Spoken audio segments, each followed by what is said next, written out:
Om Kesantawya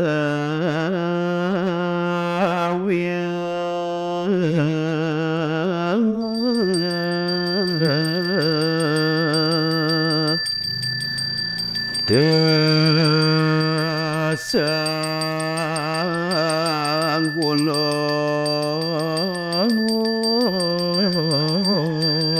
Om Swastiastu.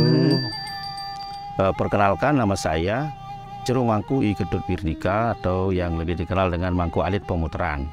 Jadi teman-teman menanyakan tentang sejarah atau babat tentang Pura Pemutaran ini. Tutur tinular dari orang-orang tua kami terdahulu yang menceritakan tentang pemutaran ini, kami juga masih ingat sampai saat ini.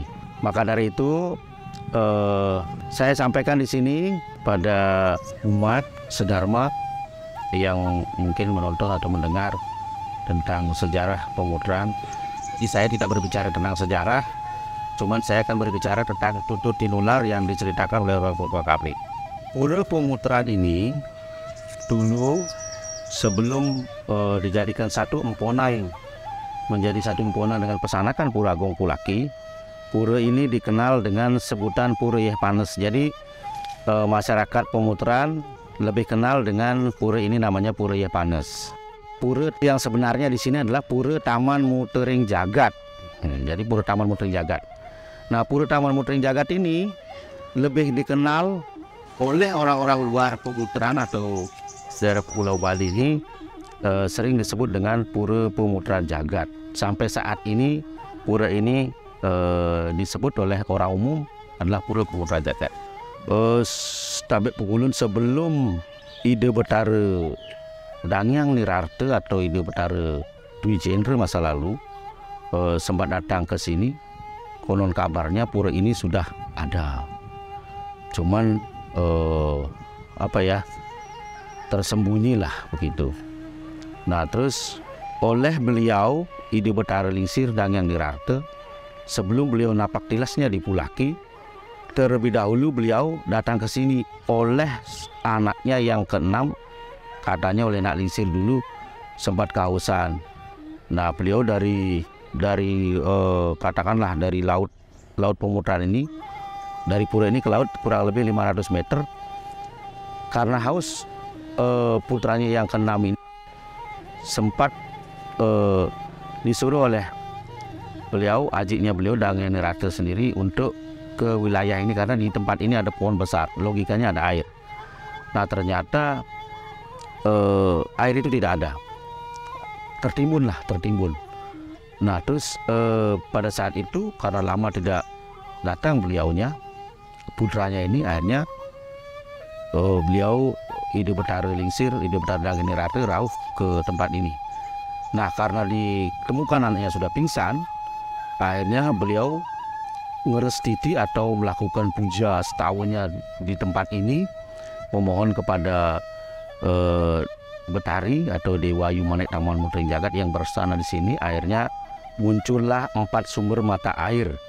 Yang pertama air yang dibungkus warna putih, terus yang dibungkus warna merah, yang dibungkus warna kuning, dan dibungkus warna hitam. Ada 4 mata air atau sumber mata air yang beda rasa.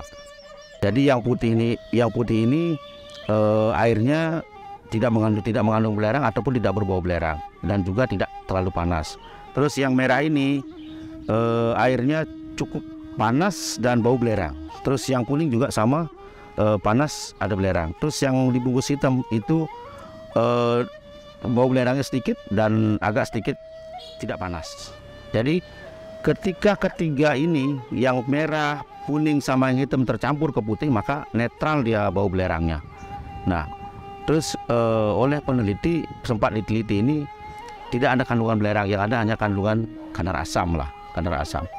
Nah, ketika beliau melakukan puja astawa dan keluar 4 sumber mata air ini, maka dari situlah cikal bakal nama Pemutaran itu terjadi, karena beliau memutar pengetahuannya lewat cenyana beliau dan keluarlah 4 sumber mata air itu. Nah, dari situlah sebenarnya Pemutaran secara tempo dulu, gitu. Artinya di masa lalu ini sudah pemutaran, gitu. Jadi begitulah orang tua kita dulu menemukan pura ini. Selain pura Yah Panes yang disebut-sebut oleh masyarakat dan pura Taman Mutering Jagat oleh para pemangku dan para pengelisir kita di pemutaran, dan oleh orang luar akhirnya disebut pura Pemutaran Jagat. Sampai saat ini setelah disatukan tahun 82 menjadi Kepemimpinan Pesanakan Pura Agung Pulaki, maka pura ini namanya adalah pura Pemutaran Jagat. Nah, adapun pura ini direhab tahun 1990. Jadi sebelum pura ini menyatu jadi satu, dulu ada dua pura, ada pura Taman dan pura Nataran. Sebelum tahun katakanlah sebelum tahun 90 dipugar, ada dua pura, dua pelingi sebenarnya di sini. Nah, setelah dipugar dijadikan satu, jadi pura ini sudah menyatu, tidak ada lagi Nataran dan tidak lagi ada Taman. Tapi yang jelas pura ini adalah identik dengan Taman. Kenapa Taman? Karena ada sumber mata air, 4 sumber mata air di dalam pura. Nah, fungsi guna daripada air tersebut, yang pertama, air yang berwarna putih biasanya dulu waktu sebelum ada dokter lah, tahun 70-an sangat susah di dokter, maka ketika orang hamil mau melahirkan, susah dia melahirkan, maka tirta inilah yang dimohon, tirta putih ini yang berwarna putih. Nah, ketika dia ditunasi, diperciki tirta, akhirnya sang cabang bayi keluar selamat dan tidak ada sesuatu hal yang bisa menyakitilah sang cabang bayi dan ibunya ini, Ki. Nah, terus yang kedua ada tirta yang merah. Biasanya orang-orang kalau ada rumahnya yang angker, ada pemali, atau mungkin semacam tidak bisa ditempati, maka biasanya masyarakat di pemutaran ini memohon tirta yang merah niki, yang merah. Nah, terus itu nanti akan diperciki di pekarangan. Maka pekarangan itu bisa dihuni oleh orang, karena dulu kan susah orang bisa buat caru, tidak seperti sekarang. Maka dengan memohon tirta ini, ya langsung kare semua diselamatkan. Terus kalau yang warna kuning ini biasanya untuk ketika dia ada sakit kulit, jamuran, kudis, kusta, klera, apa yang jelas kulit, itu biasanya dia memohon tirta yang warna kuning ini. Nah, terus kalau yang hitam, yang warna hitam itu biasanya kalau ada orang kesurupan, ada orang yang kerauhan, atau mungkin dia semacam dia bebainan, atau mungkin ada penyakit, katakanlah penyakit mistis lah, mijik lah, katakan seperti itu, maka air yang hitam inilah yang dimohon untuk pengelukatan. Akhirnya pengaruh dari gaib ilmu hitam itu bisa dilunturkan oleh tirta ini. Dan banyak juga fungsi-fungsi daripada Betara Tirta atau tirta yang kita miliki di wilayah pura niki. Jadi kalau misalnya dia usahanya dia agak macet, atau mungkin dia mengalami ekonomi yang mungkin stagnan, maka dia dapat petunjuk datang ke pura niki. Akhirnya tirta yang keempat niki akan dicampur. Nah, cara menyampurnya pun dia beda, dari putaran ke kiri dia akan dicampur. Maka untuk memerciki usaha-usahanya dia langsung kare, sementara yang beberapa umat yang memohon niki bisa terselesaikanlah masalah dalam kehidupan di rumah tangganya. Dan masih banyak juga guna fungsinya. Jadi mohon maaf saya tidak berani sevulgar, atau mungkin saya akan sampaikan seperti ini biar tidak saya menyalahi atau kena upah atau pedarawa. Jadi kalau memang nanti umat misalkan mau memohon, atau mungkin mau apa, misalnya seperti di musim-musim pencalegan, kadang-kadang orang itu ke Batu Kursi gitu misalnya, tapi terlebih dahulu dia harus mampir simpang ke Pura Pemutaran dan memohon tirta pengelukatan baru nanti dia akan ke Batu Kursi.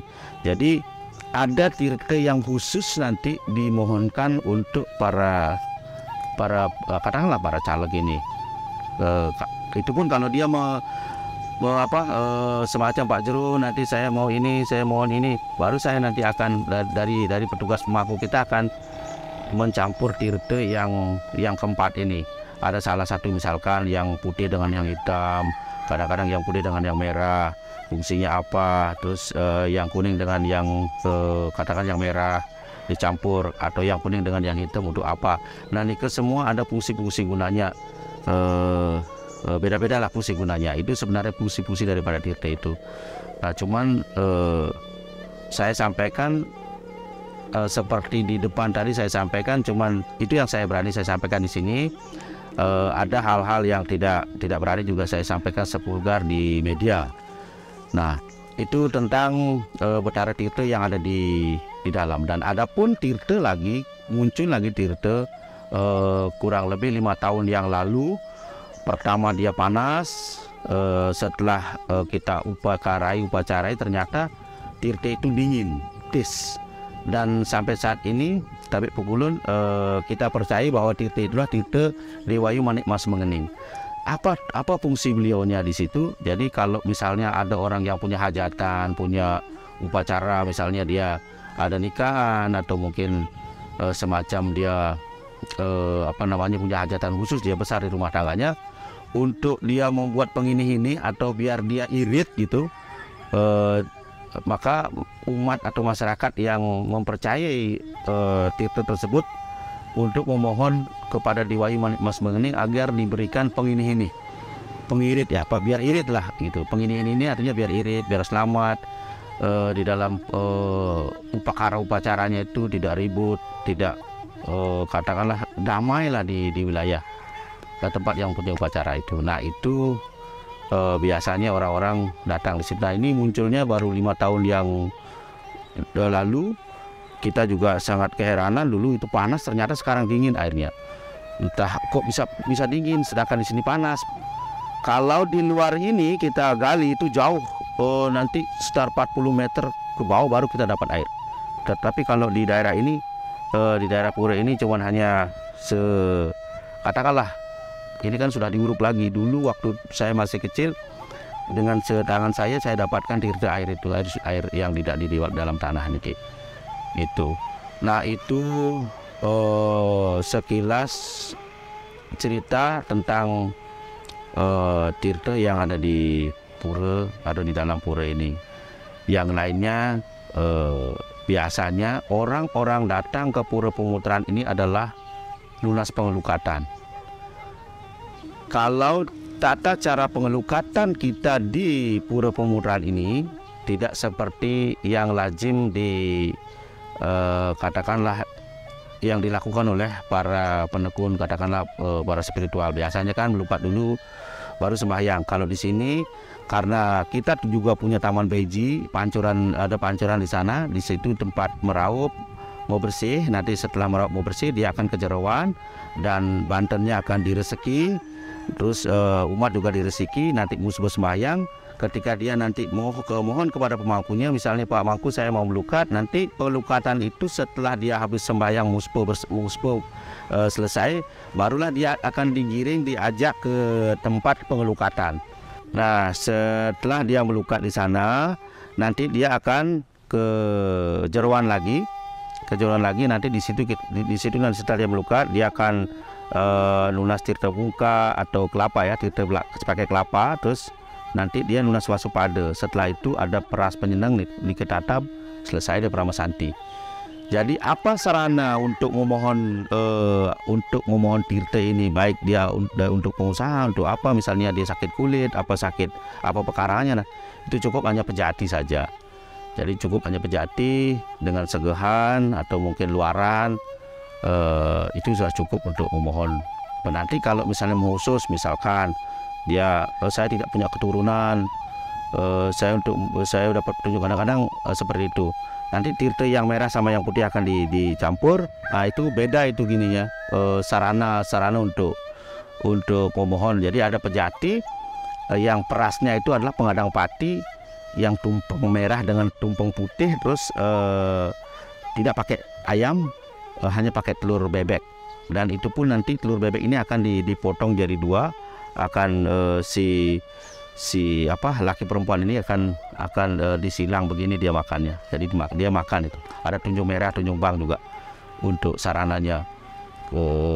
Ketika dia memohon agar dia mempunyai keturunan. Kalau dia subur, misalnya dia subur di dokter, terus tidak lama tidak punya anak gitu misalnya, kemana-mana sudah, akhirnya dapat petunjuk ke sini. Akhirnya setelah dikasih tirta itu dan sarana yang jangkep seperti yang saya sampaikan tadi, nah sungkara ada beberapa orang yang sudah memohon, sungkara sudah terjadilah dia punya anak begitu.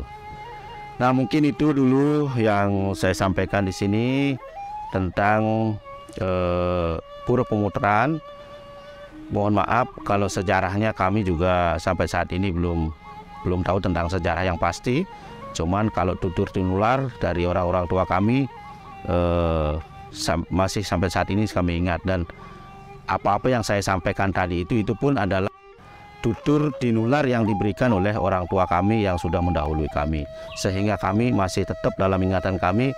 Ketika ada orang-orang yang menanyakan tentang tirta dan keberadaan tirta ini, pasti kami sampaikan seperti apa yang saya sampaikan tadi. Hingga mohon maaf sekiranya ada kurang lebih penyampaian dari saya, dari kami. Kami mohon maaf yang sebesar-besarnya. Dan akhir kata kami ucapkan Om Santi Santi Santi Om Suksma.